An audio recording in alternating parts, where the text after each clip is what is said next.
इस कैद खाने की ऊंची दीवारें सुंदरी को खौफजदा नहीं कर सकती। हाँ, इतना कुछ किया है, उसकी जान भी मैं ही लूंगा। खिलौना नहीं है बादशाह, गुलाम की मोहब्बत है। वो तेरी बीवी भी होती ना तो तेरी नाक के नीचे से उसको निकाल के ले जाए तो।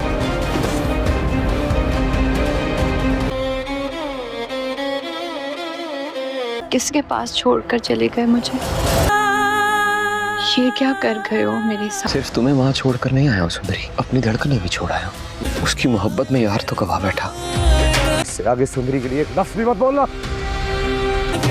अगर उसे लिए बिना गया तो वो भी बेवफा समझेगी मुझे। बचपन से लेके आज तक सब कुछ तेरे हिस्से में तो है। तू तो क्या इस दुनिया में कोई भी मुझसे नहीं छीन सकता। सुंदरी सिर्फ और सिर्फ मेरी है।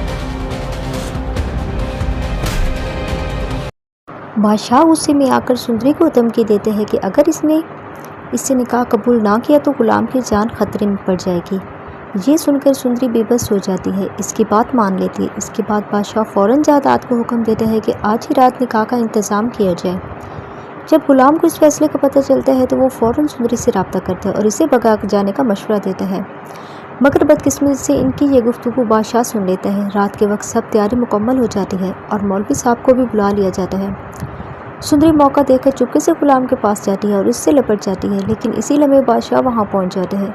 वो फ़ौरन अपने आदमियों को हुक्म देते हैं और गुलाम को पकड़वाकर एक कमरे में बंद करवा देते हैं। बादशाह सुंदरी को साथ लेकर शहर जाने की तैयारी करते हैं। अचानक कुर्बान अली मुल्क के साथ आ जाता है। मुल्क जज्बाती होकर बादशाह को धमकी देती है कि अगर इसने इसे शादी ना की तो वो अपनी ज़िंदगी ख़त्म कर देगी। हालात कशीदा हो जाते हैं और इसी हंगामे में बादशाह शदीद ज़ख्मी होकर गिर पड़ते हैं।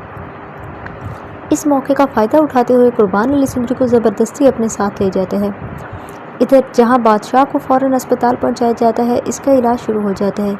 इसी दौरान लाजो आकर रोते हुए गुलाम की रिहाई की दरख्वास्त करती है, जहां दाद इसकी बात मानकर गुलाम को आज़ाद करने का हुक्म दे देते हैं। गुलाम सीधा अस्पताल पहुंचता है, जहां इसे सारी सूरत हाल का इल्म हो जाता है।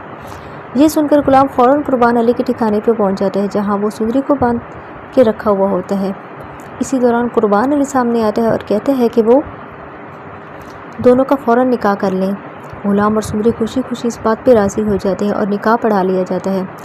इतनी मितला मिलती है कि बादशाह वहाँ पहुँचने वाला है, तो गुलाम फ़ौरन सुंदरी को लेकर पिछले रास्ते से निकल जाता है। दूसरी तरफ बादशाह गुस्से से भरकर वहाँ पहुँचता है और सुंदरी के बारे में पूछता है, मगर इसे पता चलता है कि वो अब गुलाम की बीवी बन चुकी है।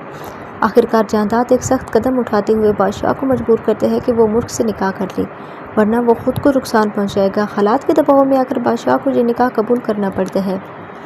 जब बादशाह मुल्क के साथ वापस घर आता है तो सामने गुलाम और सुंदरी को एक साथ देकर हैरान रह जाता है।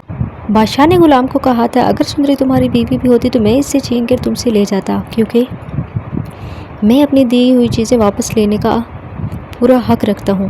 जहाँ पे गुलाम गुस्से में उसको कहता है कि सब कुछ तुम्हारे हिस्से में ही तो आया था, बचपन से लेकर अब तक मैं यतीमों वाली ज़िंदगी गुजार रहा हूँ, जबकि तुम्हारे हिस्से में वो सब आया है जो तुम्हें अच्छा लगता है। अगर वीडियो अच्छी लगी हो तो वीडियो को लाइक कर दें, चैनल को सब्सक्राइब कर दें और कमेंट में ज़रूर बताएं।